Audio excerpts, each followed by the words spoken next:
반갑습니다. 갈릴리에서의 사역을 통해서 예수님이 어떤 분이시며 예수님께서 누구신지 드러나게 됩니다. 어제 본문에서는 예수님께서 공생애 이전까지 생활하셨던 나사렛의 회당에서 예수님 자신이 메시아이심을 선포하셨더랬습니다. 오늘 본문 31절에서는 예수님께서 갈릴리의 가버나움 동네로 내려오사 안식일에 가르치셨습니다. 그러자 그들이 예수님의 가르치심에 놀랐습니다. 누가복음에서는 예수님의 가르치신 내용을 소개하기보다는 그 가르치심에 대한 청중의 반응에 주목하고 있습니다. 왜 청중들이 예수님의 가르치심에 놀랐는가? 오늘 본문 32절을 보면 예수님의 가르치심에 권위, 능력이 있었기 때문입니다. 그 권위, 권세가 어떠한지 33절 이후의 한 사건으로 증거합니다.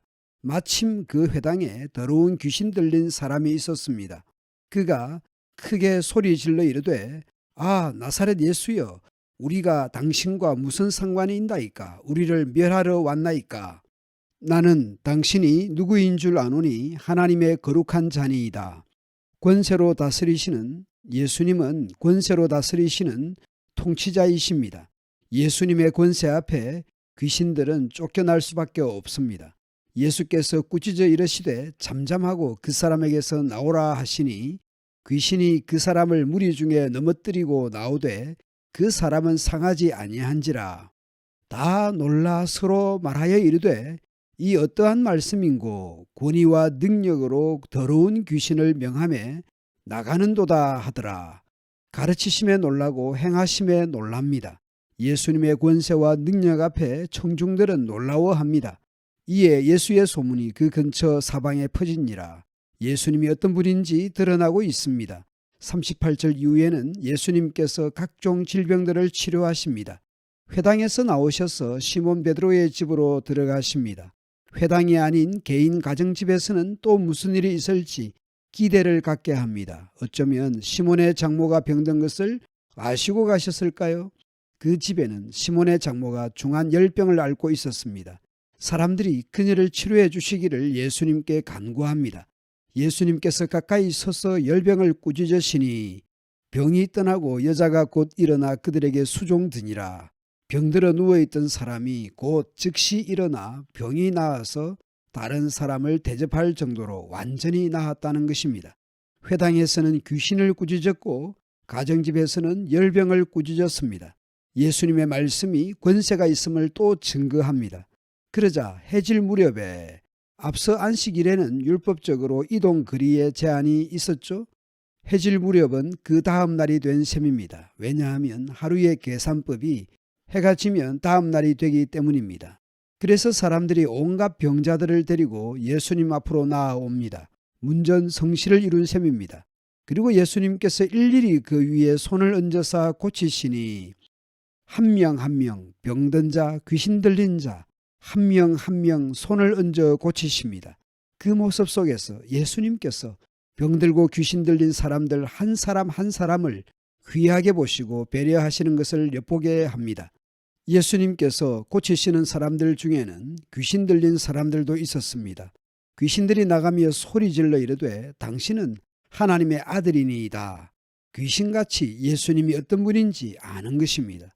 그러나 예수님께서는 그들을 꾸짖어서 그들의 말함을 허락하지 않았습니다.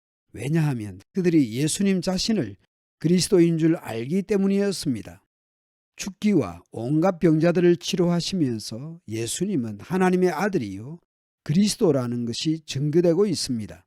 귀신들이 예수님을 알아보았지만 그럼에도 불구하고 예수님께서 오심은 십자가 고난을 통한 구원사역이 궁극적 목표이기에 귀신들의 말하는 것을 허락하지 않았습니다. 아직 때가 되지 않은 셈입니다.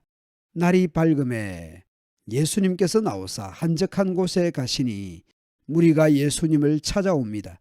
그들은 예수님을 만나서 자기들에게서 떠나시지 못하게 만류했습니다.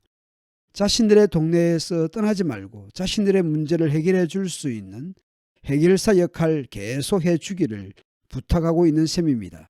그들의 만류에 대해 예수님께서 응답하십니다. 내가 다른 동네들에서도 하나님의 나라 복음을 전하여야 하리니 나는 이 일을 위해서 보내심을 받았노라. 그리고서 예수님은 갈릴리 여러 회당에서 전도하셨습니다.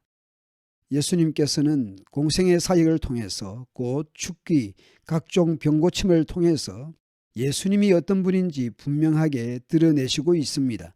특히 죽기를 통해서 하나님의 아들이시며 그리스도라는 것을 드러내시고 있습니다. 예수님은 회당에서도 가정집에서도 안식일에도 다음 날에도 언제 어디서나 예수님은 자신이 오신 목적을 이루어 가십니다. 다른 마을들을 다니시면서 하나님 나라 복음을 전하셨습니다. 예수님의 오신 목적은 하나님 나라 복음을 전하는 것이었습니다. 물론 궁극적으로는 십자가 고난을 통해 하나님 나라의 복음은 완성될 것입니다. 오늘 우리는 이 땅에서 살아가는 목적이 무엇입니까? 얼마나 어렵고 힘든지, 내가 얼마나 고생스러운지 초점을 두기보다는 하나님께서 나를 통해 이루시려는 그 목적대로 쓰임받고 수고하면 좋겠습니다. 오늘도 학업과 직장과 사업 가운데 이웃들 가운데서 하나님의 뜻을 이루는 걸음들이 되고 하나님을 기쁘시게 하는 삶의 여정이 되면 좋겠습니다. 감사합니다.